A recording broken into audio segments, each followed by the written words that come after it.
Hello friends, in the previous video discussed about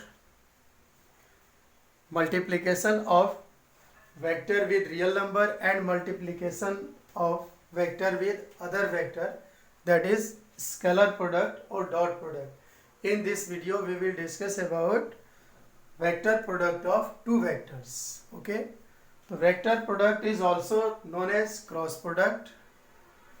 Let us suppose there are two vectors, vector A and vector B, okay, and the angle between vector A and vector B is theta, okay. So then cross product or vector product of two vectors is represented by vector A cross vector B, okay. तो पहले मैं यहाँ पर बता दूं कि जो dot product होता था या स्केलर प्रोडक्ट होता था, तो उसके लिए हम लोग क्या करते थे कि वेक्टर A और vector A dot vector B लिखा जाता था स्केलर प्रोडक्ट के लिए या डॉट प्रोडक्ट के लिए। लेकिन यहाँ पर अब जब वेक्टर प्रोडक्ट होगा या क्रॉस प्रोडक्ट होगा तो उसके लिए हम डॉट के जगह पे क्या यूज करेंगे, क्रॉस यूज करेंगे। तो हम इसे क्या पढ़ेंगे, vector A cross vector B. तो जहां भी जब क्रॉस लगा हुआ हो तो उसका मतलब है कि वो क्रॉस प्रोडक्ट या वेक्टर प्रोडक्ट है। तो जब दो वेक्टर्स का क्रॉस प्रोडक्ट या वेक्टर प्रोडक्ट है तो उसके रिजल्टेंट को हमने माना कितना है कि वेक्टर सी है। ओके, क्या है जी, वेक्टर सी है। तो अब यहां पर जो दो वेक्टर्स का वेक्टर प्रोडक्ट क्या होता है कि multi product of magnitude of two vectors and sine of angle between two vectors. Okay, तो यहां पर देख रहे हैं कि ए बी क्या है, दोनों वेक्टर्स के मैग्नीट्यूड है, और थीटा क्या है, दोनों वेक्टर्स के बीच का डायरेक्शन है, एंगल है। तो साइन थीटा हमने लिया हुआ है कि दोनों वेक्टर्स के बीच के एंगल का साइन लेंगे, ठीक है। तो अब यहां पर मैं पहले आपको एक बात बताऊं कि जब दो वेक्टर्स का डॉट प्रोडक्ट फाइंड कर रहे थे, vector A dot vector B, तो ये आ रहा था ए बी कॉस थीटा। तो यहां पर जो ये रिजल्टेंट आ रहा था, ये रिजल्टेंट दो वेक्टर्स का डॉट प्रोडक्ट का जो रिजल्टेंट है वो स्केलर फिजिकल क्वांटिटी होती थी। लेकिन जब यहां पर दो वेक्टर का हम वेक्टर प्रोडक्ट या क्रॉस प्रोडक्ट फाइंड करेंगे तो वो क्या होगा, वो एक वेक्टर फिजिकल क्वांटिटी होगी। तो जब वेक्टर फिजिकल क्वांटिटी होगी तो ऑब्वियसली उसमें उस vector resultant vector physical quantity के दो चीजें होगी। क्या, एक तो मैग्नीट्यूड होगा जो कि magnitude A B sine theta है, और यहां से लेके यहां तक A B sine theta is magnitude of resultant vector C. Okay, and यहां पर जो ये सी हमने लिखा हुआ है सी कैप, तो सी कैप किसको रिप्रेजेंट कर रहा है, unit vector of resultant vector C. और आप जानते हो कि यूनिट वेक्टर जो होता है वो डायरेक्शन शो करने के लिए यूज होता है, ठीक है। तो अब हम बात करते हैं कि जब देख रहे हैं कि जब दो वेक्टर्स का वेक्टर प्रोडक्ट एक वेक्टर फिजिकल क्वांटिटी होती है तो उसमें दोनों चीजें होगी, मैग्नीट्यूड और डायरेक्शन दोनों। तो मैग्नीट्यूड को यहाँ पर ए वी साइन थीटा से डिनोट किया हुआ है, और सी कैप जो है रिप्रेजेंट कर रहा है किसको, इस रिजल्टेंट वेक्टर के डायरेक्शन को रिप्रेजेंट कर रहा है। तो सबसे पहले हम फाइंड करने की कोशिश करेंगे कि ये जो ए बी साइन थीटा जो है, जो कि मैग्नीट्यूड है यहाँ पर, तो कैसे फाइंड करेंगे ज्योमेट्रिकली। तो इसके लिए क्या करेंगे, हम सबसे पहले यहाँ पर सपोज किया कि एक वेक्टर ए है जिसको हमने ओ पी से रिप्रेजेंट किया, और दूसरा एक वेक्टर है वेक्टर बी जिसको हमने ओ क्यू से रिप्रेजेंट किया।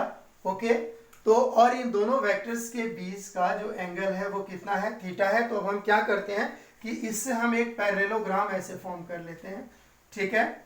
और यहां से एक हमने पैरेललोग्राम फॉर्म कर लिया। तो अब देख रहे हैं आप कि ये जो पैरेललोग्राम हो गया ओ पी आर क्यू, ठीक है।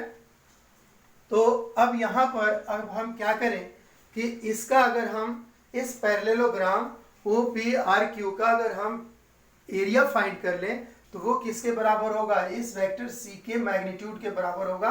तो उसके लिए हम क्या करेंगे, सबसे पहले Q से, यहाँ पॉइंट Q से ओ पी पर एक हमने परपेंडिकुलर ड्रॉ कर दिया, ठीक है। और इसका नाम दिया कि हमने क्यू एन, और फिर ठीक है। अब यहाँ पर क्या है कि हमें चाहिए क्या, इस पैरेललोग्राम का एरिया। तो यहाँ पर अब देखते हैं कि एरिया जब हम निकालेंगे तो क्या करेंगे, सबसे पहले हम इस right angle triangle O N Q में साइन थीटा फाइंड करें। तो साइन थीटा क्या होता है, परपेंडिकुलर अपॉन बेस होता है। तो परपेंडिकुलर यहाँ पर क्यू एन है, सॉरी परपेंडिकुलर अपॉन हाइपोटेनियस, और हाइपोटेनियस ओ क्यू है, ठीक है। और यहाँ पर आप देख रहे हो कि Q N upon O Q की वैल्यू बी है, तो हमारे पास क्यू एन जो आ गया वो आ गया बी साइन थीटा आ गया, ठीक है। ये जो वैल्यू है क्यू एन जो कि परपेंडिकुलर है वो है बी साइन थीटा, ओके। तो बी साइन थीटा हमारे पास आ गया। अब हम जब इसका एरिया फाइंड करेंगे तो क्या हुआ, एरिया के लिए हम क्या करेंगे, यहाँ पर देखिए ये जो ए बी साइन थीटा हम इसको ऐसे लिख रहे हैं, ए और बी साइन थीटा एक साथ ले रहे हैं। तो यहाँ पर बी साइन थीटा किसके बराबर है जी, B sine theta Q N के बराबर है, और ए किसके बराबर है, ओ पी के बराबर है। तो O P dot Q N. अब यहाँ पर देखिए कि ओ पी क्या है, इसका बेस है, और क्यू एन क्या है, परपेंडिकुलर है। तो हम जानते हैं कि जो यहाँ पर O P into Q N क्या हुआ, बेस इंटू परपेंडिकुलर, और बेस इंटू परपेंडिकुलर जो फार्मूला है किसका, एरिया ऑफ पैरेललोग्राम।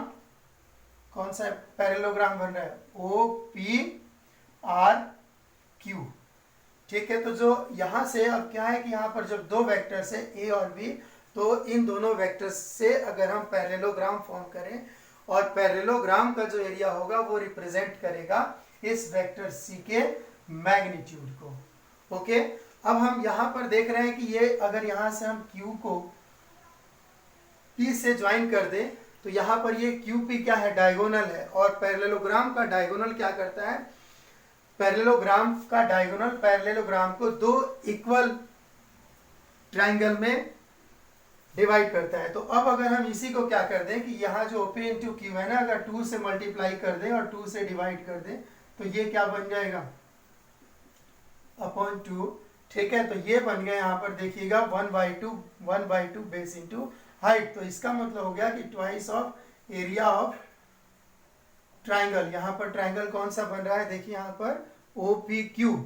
तो अगर हम एरिया ऑफ ट्राइंगल OPQ ही निकाल दें और उसको डबल कर दें, ट्वाइस कर दें, तो हमारे पास मैग्नीट्यूड आ जाएगा रिजल्टेंट वेक्टर का।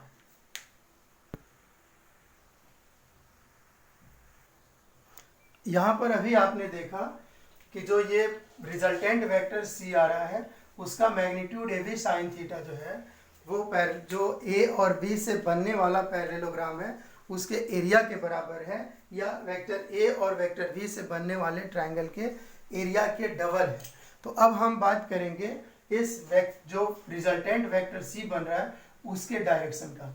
तो ये डायरेक्शन फाइंड करने के लिए हमारे पास दो तरीके हैं, दो तरीके से हम फाइंड कर सकते हैं। पहला है राइट हैंड स्क्रू रूल और दूसरा है राइट हैंड थंब रूल। तो पहले हम बात करते हैं कि देखिए यहाँ पर कि राइट हैंड स्क्रू रूल से क्या मतलब है।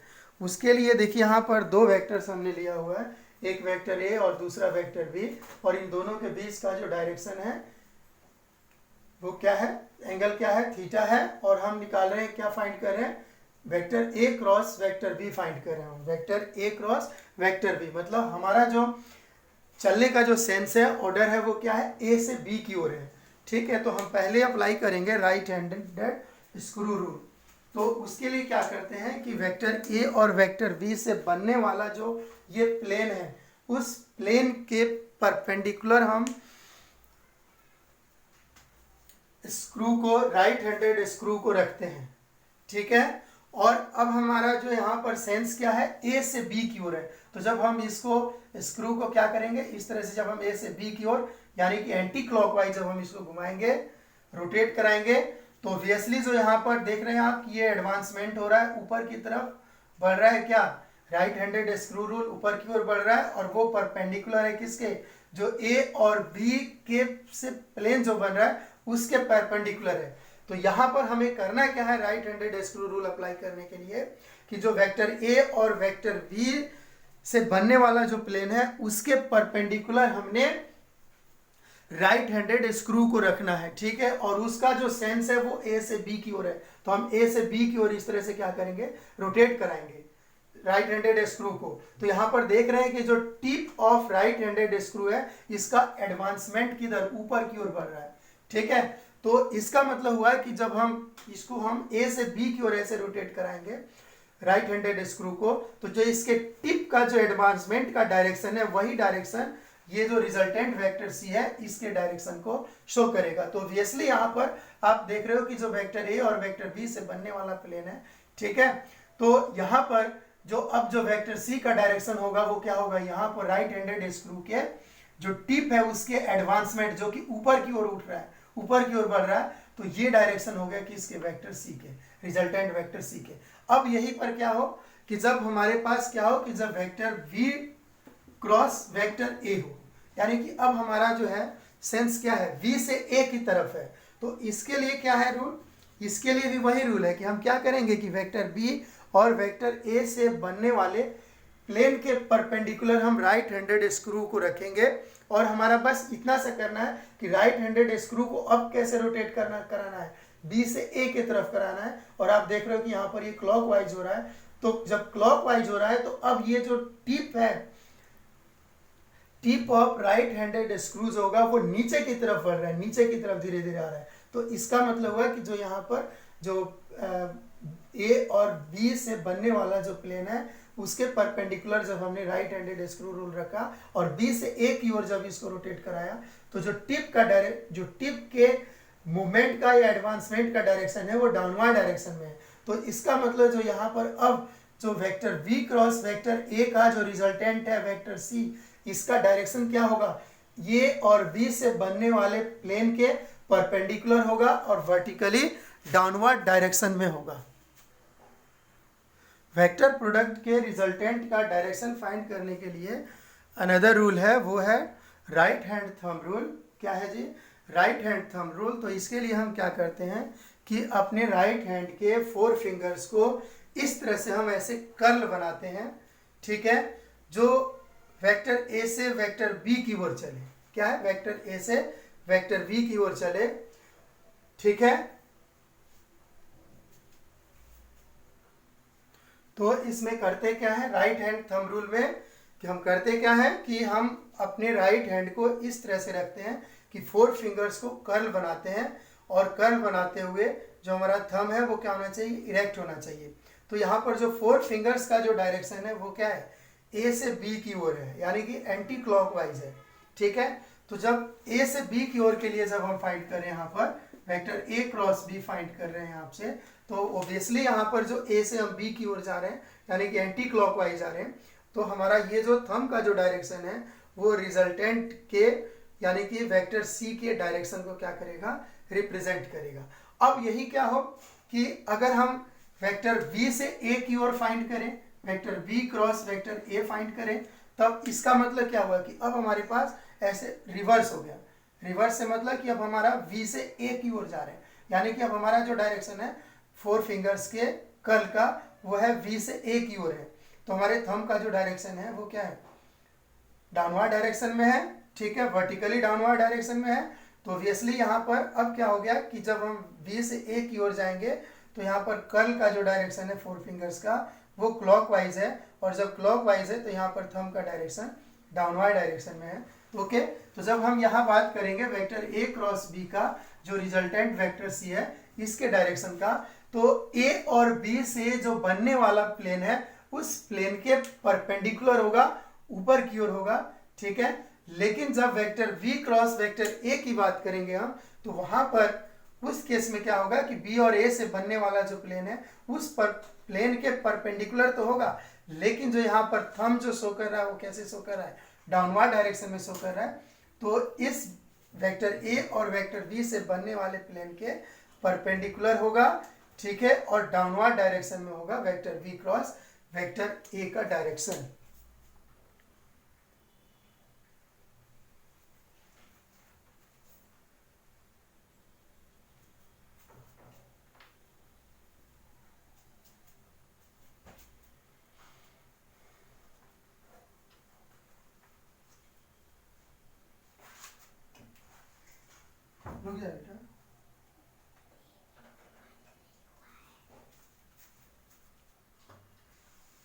सम special cases related to cross product और वेक्टर प्रोडक्ट। ठीक है, तो सबसे पहले हम केस फर्स्ट ले रहे हैं कि अगर दोनों वेक्टर्स के बीच का direction theta equal to 0 degree हो या 180 डिग्री हो।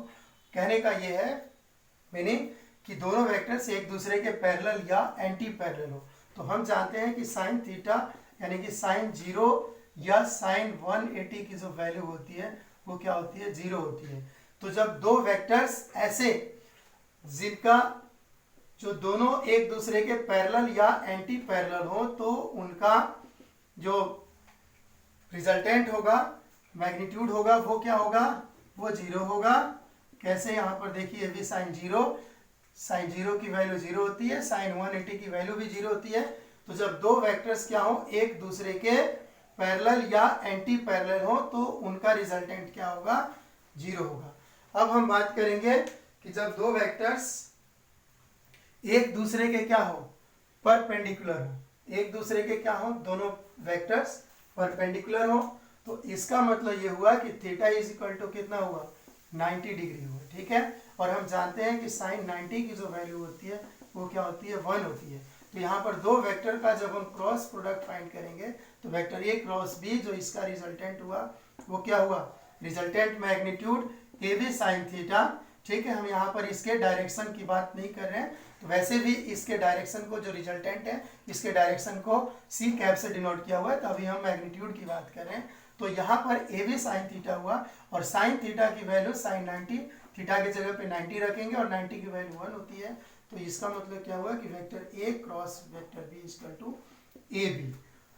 मीनिंग ये है कि अगर कोई दो वेक्टर्स हो और एक दूसरे के परपेंडिकुलर हो, मीनिंग कि उनके बीच में angle theta is equal to 90 degree हो, तो उन दोनों का जो क्रॉस प्रोडक्ट होगा वो क्या होगा, सिंपल उन दोनों के मैग्नीट्यूड के मल्टीप्लीकेशन के बराबर हो जाएगा। अब हम बात करते हैं यूनिट वेक्टर्स का, आई जे और के का। तो आप जानते हो कि I J and K are unit vectors along X axis, Y axis and Z axis. तो पहले हम इसके लिए ले लेते हैं कि सपोज करिए कि यहाँ पर जैसे हमें क्या करना है कि हम चाह रहे हैं कि I cap dot I cap cross I cap find करें। इसका मतलब क्या हुआ कि जब ये I cap cross I cap find करेंगे तो आई और आई दोनों क्या है, एक्स एक्सिस के पैरेलल हैं। तो इसका मतलब क्या हुआ कि थीटा इज इक्वल टू कितना हुआ, 0 हुआ, क्योंकि दोनों एक दूसरे के क्या है, आई और आई क्या है, एक दूसरे के पैरेलल हैं। और हम जानते हैं कि साइन 0 की वैल्यू क्या होती है, 0 होती है। तो ऑब्वियसली इसकी वैल्यू हम ऐसे लिखेंगे आई डॉट आई और साइन 0। ठीक है, तो इस साइन 0 की वैल्यू 0 होती है, इसलिए यहाँ पर ये हो गया कि I cap cross I cap is equal to 0। Similarly J cap cross J cap is equal to 0 and K cap cross K cap is equal to 0। या इसे हम ये लिखेंगे कि I cap cross I cap equal to J cap cross J cap equal to K cross cap, K cap is equal to 0। ठीक है, ये तो बात थी कि जब हम आई का आई के साथ क्रॉस प्रोडक्ट फाइंड कर रहे थे, या जे का जे के साथ या के का के साथ, तो वो क्या होगा, वो 0 होगा। ठीक है, लेकिन अब हम बात करते हैं किसके लिए कि जब हम आई का जे के साथ फाइंड करें, आई का जे के साथ फाइंड करें वेक्टर प्रोडक्ट या क्रॉस प्रोडक्ट। तो इसके लिए क्या है, देखिए यहाँ पर जैसे वेक्टर आई क्रॉस वेक्टर जे, तो वेक्टर आई क्या है, वेक्टर आई जो है एक्स एक्सिस के लॉन्ग है और जे क्या है, वेक्टर वाई एक्सिस के लॉन्ग है, इन दोनों का। तो यहाँ पर क्या हुआ, आई जे साइन थीटा। और अब यहाँ पर आप देख रहे हो कि साइन थीटा, जो थीटा है क्या है, 90 डिग्री है, और साइन 90 की वैल्यू कितनी होती है, 1 होती है। तो यहाँ पर हो गया आई जे हो गया। ठीक है, और यहाँ पर हम इसका डायरेक्शन भी बताएंगे कि इसका डायरेक्शन क्या हुआ। तो डायरेक्शन को हमने किससे, सी कैप से डिनोट किया हुआ है। तो यहाँ पर देखिए ये आई जे साइन थीटा तो हो गया आई जे। ओके, अब आई जे, आई और जे दोनों का जो मैग्नीट्यूड होता है वो यूनिट होता है, आप अच्छी तरह से जानते हो। ठीक है, तो ये पूरा का पूरा पोर्शन जो मैग्नीट्यूड हो गया वो क्या हो गया, 1 हो गया, इसमें तो कोई डाउट ही नहीं है। ठीक है, लेकिन यहाँ पर जब हम ये डायरेक्शन की बात करेंगे तो यहाँ पर जो इन दोनों का जो वेक्टर प्रोडक्ट का जो रिजल्टेंट है उसका डायरेक्शन आई और जे का, तो ऑब्वियसली यहाँ पर अब आई और जे से जो प्लेन बन रहा है उस प्लेन के परपेंडिकुलर होगा जेड एक्सिस, ठीक है, और उस जेड एक्सिस के अलोंग जो यूनिट वेक्टर है वो के है, तो वो किसके बराबर हो जाएगा, उसको हम ऐसे लिखेंगे के कैप लिखेंगे, ठीक है।